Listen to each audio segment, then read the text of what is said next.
Welcome back. Now, EP and I are just harvesting carrots at the moment. Now, normally when I need a tractor with more power than the ones I've got, I just go and buy one of his tractors, but he loves to harvest carrots. And the reason he loves to harvest carrots is wherever you have carrots, you also have rabbits. And so EP likes to harvest the carrots, so every time he sees a rabbit in the field trying to get the carrots, he jumps out of the cab of the tractor here with his gun and gets some shooting practice, shooting at the rabbits. So that's why he likes to come and help out whenever I'm harvesting carrots. So we're just doing that now. So this tractor, as you can see from the number plate on it, it's one of EP, Eustace Farmer, or Atomic 67 Gaming's tractors, but the harvester itself is hired. Now, actually I'll talk about the carrot harvesters for a second, and I'll show you something here. If I just go in here, so, if we go to this one first, and we go to vegetables, where's vegetables for, there. So you can get this machine here, which makes things very, very quick, because it's got a reasonably wide header. It's having 3 meters wide, which, yep, 3 meters, which doesn't seem very wide, but for vegetables that's very, very wide. It's easily the widest one you can get. Plus this one, it doesn't put them into wooden pallets. It just sticks it straight into the machine, which you can then unload straight into a trailer or a truck and take it down and sell it. But the price of that machine is such that, because I've only got one paddock of carrots, I suspect that to hire this machine, because remember, when you hire a vehicle you pay a large cost up front and then an hourly rate on top of that. I suspect that just to do one paddock of carrots, to hire that machine would cost more than I'd actually sell the carrots for, so it just wouldn't work out economic to do that. So then, if you're not going to get that machine, your other option is to go in here, and the harvesters start about here. Now most of the harvesters are only single row, so they do 0.8 of a metre. There is one, I think this one here is a double row one, so that does 1.5 metres. And if I click into that one, you can see there you can do 2 rows of carrots at once. So although that would be twice as fast as one that only does 1 row, it's I didn't feel like using that one. So, and all these other single row ones here only put down 1 wooden pallet at a time. This one here, you can fill up 4 pallets at once, but it is still only a single row there. So this is the one that I've hired. Now it says here that you need 170 horse, I think, for this one. Where are we? Yeah, 170. And of course EP owns 2 tractors that we can buy. He's got the Fiat Agri 180/90, which is 180 horse, so in theory would work with this harvester. And this one here, which I think is actually 200 and something horse, this one, if memory serves me correctly. I'm just going to have a look. Where are we? Yeah, 276 horsepower, this one. So the reason that EP put this one along instead of his Fiat Agri 180 is because if this harvester needs 170 horsepower, and as you can see if I zoom back here, this paddock, you are actually hitting uphill half the time. So I figured that a 180 horsepower tractor on a piece of machinery that says needs 170 horsepower, that might be enough on a flat paddock. I just don't think it would be on this one, so I figured the bigger tractor of the two would be the better option. Now, unfortunately, I haven't left enough room at the ends of this paddock. When I planted it, I thought I had. It turns out I haven't, because this harvest is a lot longer than I realised it was. But at least once the carrots are fully grown, I mean, I have got crop destruction turned on, so while they're growing, if you run over them, you'll kill them. But once they're fully grown here, it seems that there's no harm done by running over them. So that's just as well, since I didn't actually leave as big a gap as I thought I had. So as you can see, we're just doing a single row at a time, and to avoid running over any carrots, because obviously in real life, even if in the game here you're not going to kill the carrots by running over them once they're fully grown, I'm sure it wouldn't do any good for them in real life. So I don't want to be running over them deliberately. Occasionally it picks up 2 rows like that, but it's only designed to pick up 1. But yeah, so what I do is I run down the hill on this side of the paddock, and then I go down to the other side of the paddock to run back up the hill, and that way the tractor's always on the harvested side of the crops rather than the unharvested side. And with this particular harvester, as well as taking a long time to harvest the carrots, because you're only doing them a single row at a time, it's going to take a long time to actually sell them, because this harvester, instead of just being able to dump straight into a trailer or something straight from the harvester, I'll just back it up to the beginning of this row and then I shall show you. It dumps them out into wooden pallets here. I might need to put my torch on so you can see it properly. So these wooden pallets of carrots here, and so now I'm going to have to come along later on after I've got all my wooden pallets full of carrots all down the side of the field, and I'll probably end up with them down both sides by the time I'm done.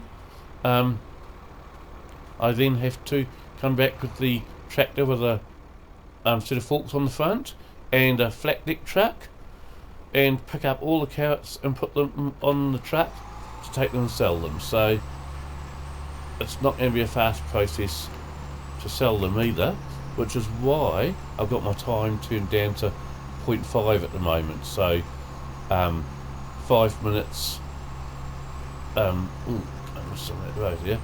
Yeah, so at 0.5, of course, 5 minutes of real life time is only 2.5 minutes in the game. So yeah, it'll give me time to get all the carrots harvested, doing them just 1 row at a time, and hopefully all the wooden crates picked up, put on a truck and taken to sell, because I don't have room on my farm to store them, so they're going to be sold straight from the field to be sold.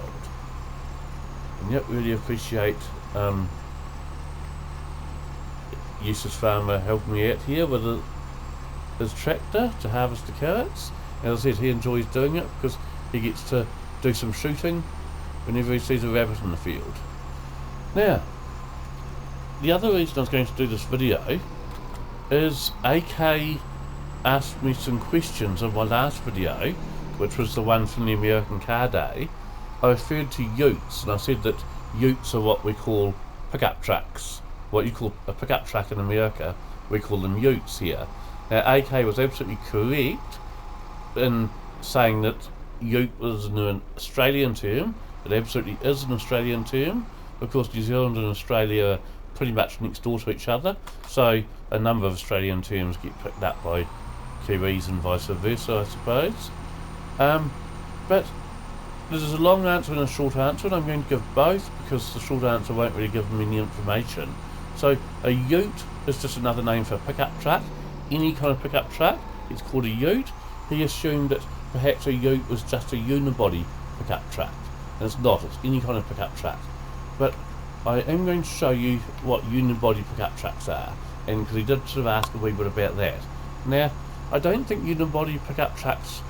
Okay, first of all, they're never referred to as unibody, so you wouldn't say, I have a unibody pickup truck, but that's what they are. The ones that are basically where the front end of it's like a car, and I don't think they were ever really very popular in the States. There were a couple that were made that I know of. Chevrolet made the El Camino, that was a unibody pickup truck, and Ford at about the same time made the Ranchero, so that was another one, and I believe that Dodge might have done one too, but I don't remember the name of the Dodge one, I'm sorry. But if anyone knows what the Dodge version of the El Camino or the Ranchero record, then feel free to drop in the comments. But what I thought we'd do, and I'll just bring this down here and then I will show you. So I've downloaded some photos to show you of these unibody pickup trucks, since they're not very big in the States, and so people may not have necessarily seen them. Yes, in fact, we'll go there now. So it's just the easiest way I know of getting out of the game without actually quitting said game. So where are we? If we go to photos and here. Okay, so this is a Ford Falcon Ute. Now, one thing that AK said on his comments, he was saying he didn't understand why anyone would buy a unibody pickup truck, because they're obviously a lot smaller than a normal pickup truck and therefore don't have the load capacity. Well, yes, they are a lot smaller than an American pickup truck, but they're about the same size as a New Zealand pickup truck, so they have about the same load capacity. Where they do differ is they have a lot less load weight.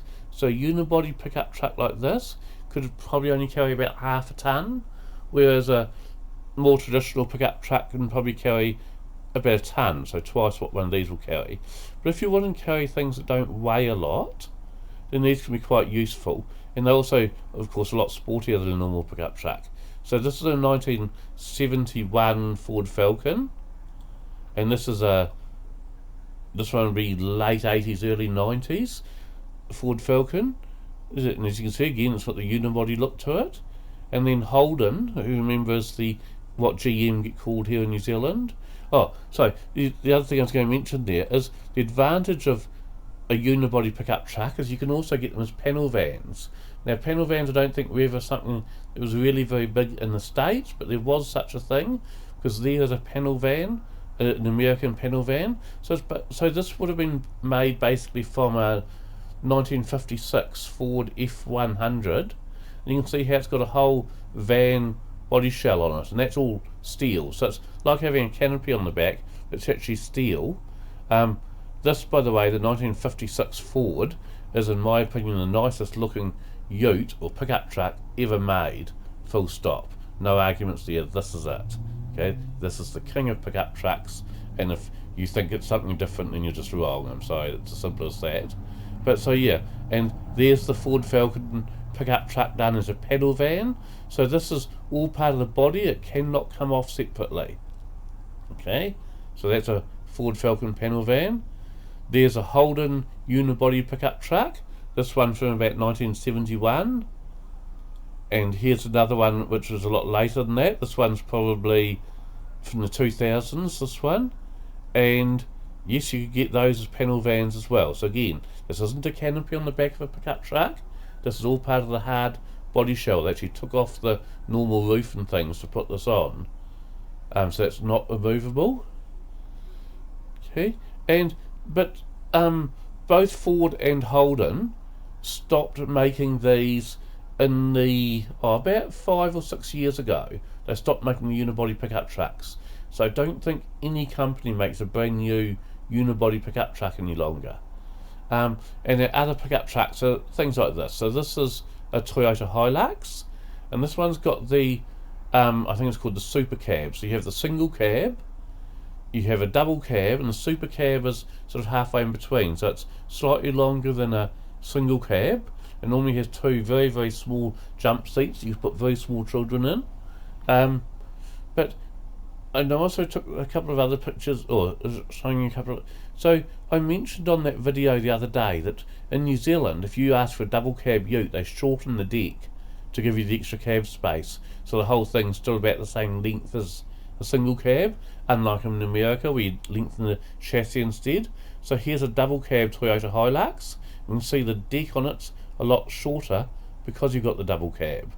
Okay, and again, here's a Toyota Land Cruiser, a single cab one, and if you get the double cab version, the deck's a lot shorter, so the overall length remains about the same as with the single cab one. So it's quite different from how they do it in America. But Yeah, so I thought I'd show you that because of AK's question. So up until about I think it was about 5 years ago, they stopped making the Falcons and the Commodore unibody pickup trucks. Up until then, they were very popular, but they don't make them any longer. So now, if you wanted to buy a Ute or a pickup truck in New Zealand, you would have to buy something like a Toyota Hilux or a Toyota Land Cruiser, um, maybe a Ford Do One as well. So you could get that if you preferred, but you can't any longer get a unibody one. But they were very, very popular while they were being made. I understand that the market basically dried up a few years before that, which is why both Ford and Holden stopped making them, because the market has dried up. They weren't selling them anymore, and the panel vans had stopped a few years before the pickup truck. The panel vans were very, very big in the 70s. Everybody loved the panel vans in the 70s, not so much now. You know, you don't have that same surf culture and things as you had in the 70s. Now, as you can see from this paddock, it's a fairly small paddock, and that's why I thought I'll just do the one paddock in carrots, because I knew it was going to take quite a while to harvest. And it is going to take quite a while. I think I've already been at the harvest. I haven't been working on it, non-stop, because I've filled up all my boxes now. Okay, but so this is about the third time I've loaded the game just to do carrots. So it's not like I've been working non-stop on carrots, and everything that's been done so far is all done in this one game session, because that's not the case. But if you add all the game sessions together where I've been harvesting carrots, I've probably spent about an hour doing the carrots already. So I reckon there's probably another 2 hours worth, maybe 2.5, 3 hours worth of carrots left to do there. And as I said, that's just the harvesting part. Once I've finished harvesting them, I still have to come along and pick up all the wooden crates. So there were options to do it a wee bit easier than that, and I could have done it 2 rows at a time and have them miss out the whole wooden crate step and just have them going straight, being dumped straight into a truck. But I wanted to use this harvester here, and the whole reason I did the carrots is because that's what I wanted. With this particular farm, generally I do things because I feel like doing them, rather than this would be a good way to make money. Okay.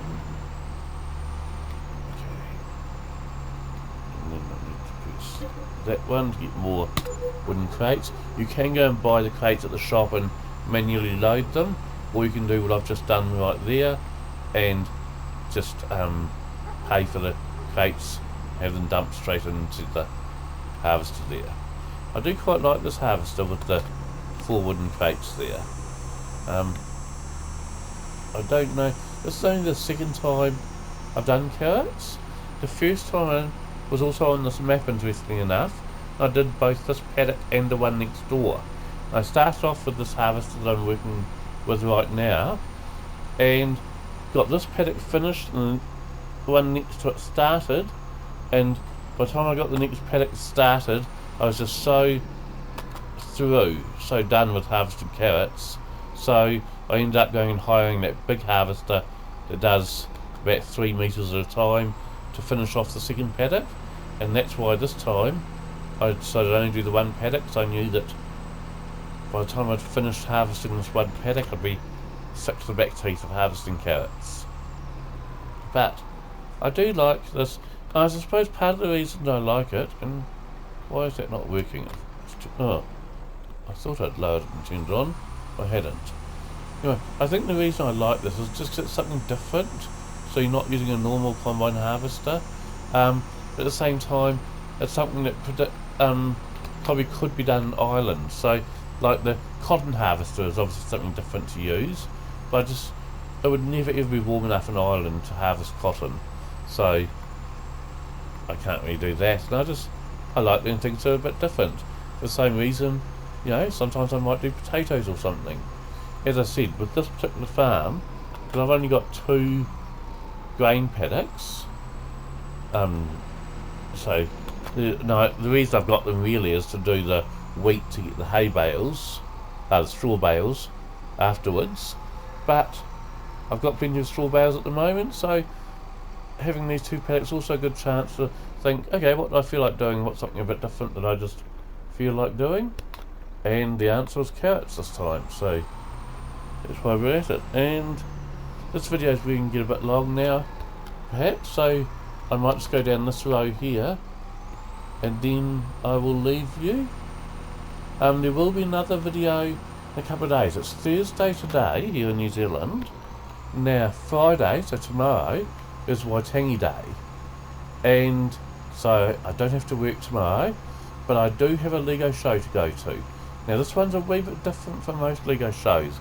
It's one that's aimed at kids, so we were all asked to bring along interactive Lego things that the kids can actually touch and that have like working features on them or something. So we've never done one of these interactive Lego shows before, so I'm not sure what it's going to be like. I'm making no promises here, but if I think it's worth doing so, then I might do a video tomorrow while I'm at the Lego show of some of the interactive things, just so you can see them. But if I don't think it's worth making a video, if there's not enough interesting stuff, then I won't. So we'll wait and see. But either way, regardless of whether I do a video tomorrow at the Lego show or not, on Sunday we have another car show, which is the British and European car show, so I will definitely be making a video there, and so there'll be another video to watch sometime late Sunday afternoon my time, which will be Saturday of course in America. But I shall let you all go now, and thank you very much for joining me. Bye.